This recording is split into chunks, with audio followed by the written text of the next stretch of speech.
संभाजीनगरचे खासदार संदीपान भुमरे यांनी मनोज जरांगे पाटलांची भेट घेतली। जरांगेंनी काल भुमरे आणि अब्दुल सत्तार यांच्यावर आरोप केले होते। कालच्या आरोपांनंतर भुमरे आज अंतरवाली सराटीत दाखल झाले। दोन्ही नेत्यांमध्ये चर्चा झाली। दरम्यान मुख्यमंत्री एकनाथ शिंदेंनी भुमरे आणि सत्तारांचं ऐकू नये असा इशारा जरांगेंनी दिला होता।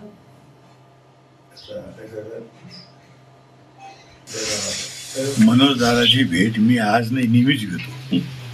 काय म्हणजे असं काही नाही की आजच आलो म्हणून। याच्या आधी मी उपोषणला बसल्यानंतर त्यावेळेस मी भेटत होतो, आज मी भेटायला आलो, नेहमी भेटतो मनोज दादाला। त्याच्यामुळं असं काही विशेष काही असं ह्याने, पण मनोज दादाने जे काही आपल्याला वक्तव्य केलं किंवा मराठा समाजाविषयी जे काही गॅजेटच्या बाबतीत सांगितलं, त्या बाबतीत समिती काम करते आणि स्वतः शंभूराजांना काल बाहेर दिलेली आहे आणि त्यांनी सांगितलं की आम्ही लवकरात लवकर निर्णय घेतोय। उद्या मुख्यमंत्री येणार आहे, मुख्यमंत्र्यांच्या कानावर आम्ही टाकणार आहे आणि लवकर समाजाला कसा न्याय मिळेल यासाठी आम्ही प्रयत्न करतो। साहेब, कुठेतरी हैदराबाद गॅजेट लागू करण्यासंदर्भात सरकारच्या हालचाली सुरू आहे। तर आपण आत्ताच ऐकलेलं आहे। आता मनोज जरांगे आणि भुमरे यांची भेट झाली, दोघांमध्ये चर्चा झालेली आहे। खरं तर मनोज जरांगे यांनी भुमरे आणि सत्तारांवर आरोप केलेले होते, टीका केलेली होती। मुख्यमंत्र्यांनी त्यांचं ऐकू नये असं म्हटलेलं होतं। यानंतर म्हणजेच या वक्तव्यानंतर लगेच दुसऱ्या दिवशी अंतरवाली सराटीत संदीपान भुमरे दाखल झाले आणि त्यांनी जरांगेंशी चर्चा केली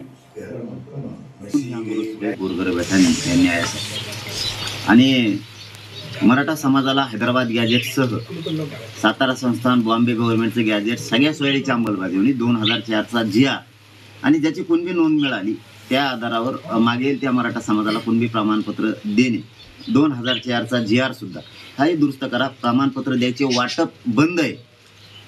मग ही समाजाशी दगाफटका होता कामा नये, कारण हा समाज खूप दिवसाचा लढतोय। पण आता त्यांनी सांगितलेच की आम्ही त्याच्यावर काम करतोय, काम करणार आहेत। पण काही काही असे असतात ना बघा, लयच कंड असतो त्यांना प्रसिद्धी, काहीतरी कुठंतरी अफवा पसरून द्यायची, काहीतरी नाव ही करायची आणि त्यांना गुंडाळायचा प्रयत्न करायचा त्याच्यात।